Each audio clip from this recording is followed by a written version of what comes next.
Is your 2020-2023 Toyota Highlander key fob not working reliably?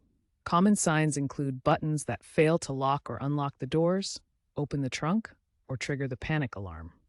A dead battery is the most common culprit, causing 95% of key fob problems according to Toyota service experts. Replacing it yourself is simple and costs just $2 for a CR2032 battery, saving you $50 to $100 compared to dealership service.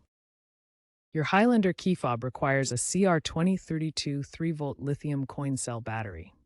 This battery measures 20 millimeters in diameter and 3.2 millimeters in height.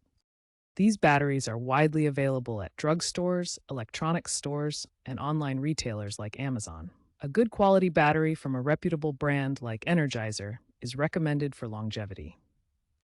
You'll need a new CR2032 battery, which is a standard 3-volt lithium coin cell battery.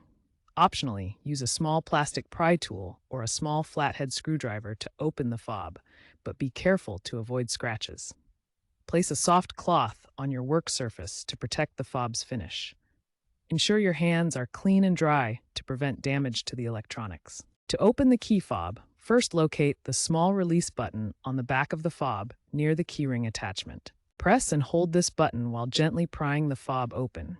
Some fobs might require a bit of wiggling. If using a screwdriver, insert it into the seam and twist gently. Avoid excessive force. To reassemble the key fob, carefully align the two halves of the plastic case. Make sure the internal components are properly positioned before proceeding.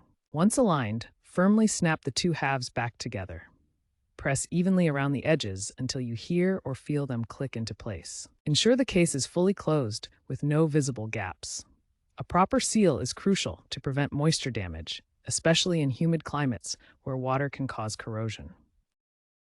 Now test the key fob by pressing each button. Stand within 5 to 10 feet of your Highlander. If any function doesn't work, double-check the battery orientation and reassembly. If the key fob still doesn't work after replacement, the battery may be defective or inserted incorrectly. Always check the orientation and try a fresh battery from a reputable brand. Always dispose of old batteries responsibly at an e-waste facility. Lithium batteries contain hazardous materials that should not go in regular trash to prevent environmental contamination. Consider using a waterproof battery for added protection against humidity, especially in humid climates or during wet weather. This helps prevent corrosion and extends the fob's lifespan. Remember, performing this DIY maintenance yourself saves you money compared to dealership costs and helps keep your Highlander running smoothly. Professional replacement can cost $50 to $100, while doing it yourself costs just a few dollars.